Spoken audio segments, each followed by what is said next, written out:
केवल लक्ष्मण ही कर सकते थे मेघनाद इंद्रजीत का वध, पर क्यों? जानिए रामायण का एक अनजान सत्य। हनुमान जी की राम भक्ति की गाथा संसार भर में गाई जाती है। लक्ष्मण जी की भक्ति भी अद्भुत थी। लक्ष्मण जी की कथा के बिना श्री राम कथा पूर्ण नहीं है। अगस्त्य मुनि अयोध्या आए और लंका युद्ध का प्रसंग छिड़ गया। भगवान श्री राम ने बताया कि उन्होंने कैसे रावण और कुंभकर्ण जैसे प्रचंड वीरों का वध किया और लक्ष्मण ने भी इंद्रजीत और अतिकाय जैसे शक्तिशाली असुरों को मारा। अगस्त्य मुनि बोले, श्रीराम बेशक रावण और कुंभकर्ण प्रचंड वीर थे, लेकिन सबसे बड़ा वीर तो मेघनाद ही था। उसने अंतरिक्ष में स्थित होकर इंद्र से युद्ध किया था और बांधकर लंका ले आया था। ब्रह्मा ने इंद्रजीत से दान के रूप में इंद्र को मांगा, तब इंद्र मुक्त हुए थे। लक्ष्मण ने उसका वध किया, इसलिए वे सबसे बड़े योद्धा हुए। श्रीराम को आश्चर्य हुआ, लेकिन भाई की वीरता की प्रशंसा से वह खुश थे। फिर भी उनके मन में जिज्ञासा पैदा हुई कि आखिर अगस्त्य मुनि ऐसा क्यों कह रहे हैं कि इंद्रजीत का वध रावण से ज्यादा मुश्किल था। अगस्त्य मुनि ने कहा, प्रभु, इंद्रजीत को वरदान था कि उसका वध वही कर सकता था जो 14 वर्षों तक न सोया हो, जिसने 14 साल तक किसी स्त्री का मुख न देखा हो और 14 साल तक भोजन न किया हो।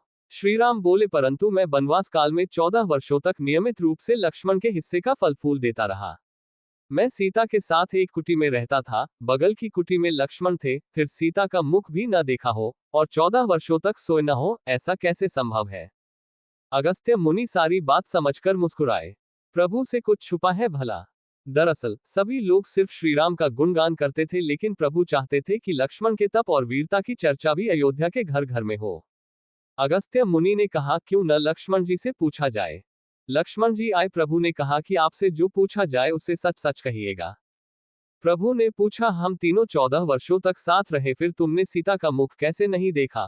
फल दिए गए फिर भी अनाहारी कैसे रहे और 14 साल तक सोए नहीं? ये कैसे हुआ?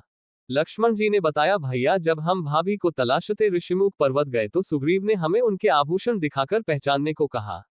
आपको स्मरण होगा, मैं तो सिवाय उनके पैरों के नुपुर के कोई आभूषण नहीं पहचान पाया था, क्योंकि मैंने कभी भी उनके चरणों के ऊपर देखा ही नहीं। 14 वर्ष नहीं सोने के बारे में सुनिए, आप और माता एक कुटिया में सोते थे। मैं रात भर बाहर धनुष पर बाण चढ़ाए पहरेदारी में खड़ा रहता था। निद्रा ने मेरी आंखों पर कब्जा करने की कोशिश की तो मैंने निद्रा को अपने बाणों से बे दिया था। निद्रा ने हारकर स्वीकार किया कि वह 14 साल तक मुझे स्पर्श नहीं करेगी, लेकिन जब श्रीराम का अयोध्या में राज्याभिषेक हो रहा होगा और मैं उनके पीछे सेवक की तरह छत्र लिए खड़ा रहूंगा, तब वह मुझे घेरेगी। आपको याद होगा, राज्याभिषेक के समय मेरे हाथ से छत्र गिर गया था। अब मैं 14 साल तक अनाहारी कैसे रहा? मैं जो फल फूल लाता था, आप उसके 3 भाग करते थे।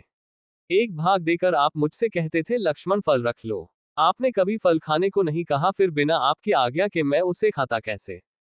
मैंने उन्हें संभाल कर रख दिया। सभी फल उसी कुटिया में अभी भी रखे होंगे। प्रभु के आदेश पर लक्ष्मण जी चित्रकूट की कुटिया में से वे सारे फलों की टोकरी लेकर आए और दरबार में रख दिया। फलों की गिनती हुई, 7 दिन के हिस्से के फल नहीं थे। प्रभु ने कहा, इसका अर्थ है कि तुमने 7 दिन तो आहार लिया था। लक्ष्मण जी ने 7 फल कम होने के बारे बताया। उन 7 दिनों में फल आए ही नहीं। जिस दिन हमें पिताश्री के स्वर्गवासी होने की सूचना मिली, हम निराहारी रहे। जिस दिन रावण ने माता का हरण किया, उस दिन फल लाने कौन जाता? जिस दिन समुद्र की साधना कर आप उससे राह मांग रहे थे, जिस दिन आप इंद्रजीत के नागपाश में बंद कर दिन भर अचेत रहे, जिस दिन इंद्रजीत ने मायावी सीता को काटा था और हम शोक में रहे, जिस दिन रावण ने मुझे शक्ति मारी और जिस दिन आपने रावण वध किया, इन दिनों में हमें भोजन की सुध कहाँ थी? विश्वामित्र मुनि से मैंने एक अतिरिक्त विद्या का ज्ञान लिया था, बिना आहार किए जीने की विद्या। उसके प्रयोग से मैं 14 साल तक अपनी भूख को नियंत्रित कर सका, जिससे इंद्रजीत मारा गया। भगवान श्रीराम ने लक्ष्मण जी की तपस्या के बारे में सुनकर उन्हें हृदय से लगा लिया। ऊलम लक्ष्मण देवताभ्यो नमः।